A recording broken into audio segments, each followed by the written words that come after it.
All right, so the next one here, Niger's prime minister says that U.S. threats led to the withdrawal order. So the U.S. was asked to withdraw troops from Niger due to threats U.S. officials made to the country over its relationship with Russia and Iran.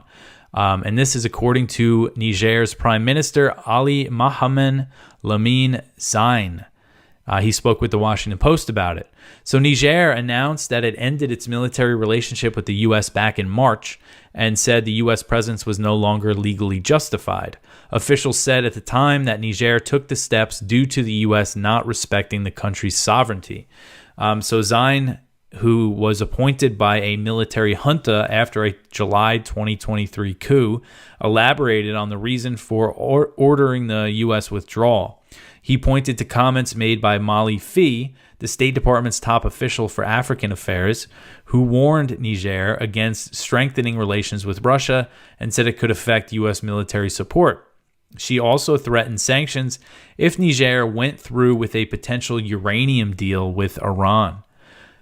Zain said, quote, "When she finished, I said, Madam, I am going to summarize in 2 points what you have said. First, you have come here to threaten us in our country.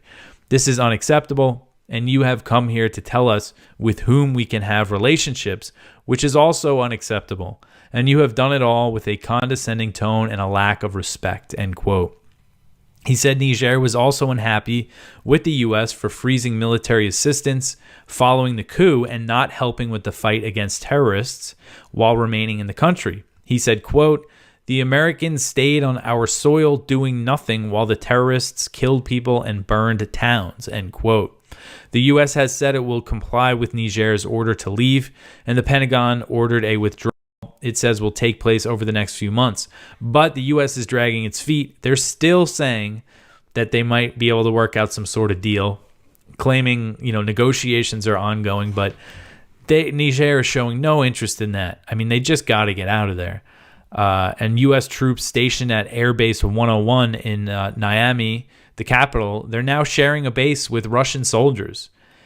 And most U.S. personnel in the country are at Air Base 201 in Agadez, which is the big drone base that they built a few years ago that cost over $100 million, the big hub for U.S. military operations in the region that they don't want to give up. And that's why they're dragging their feet, putting U.S. troops in danger. So it was interesting things he had to say there.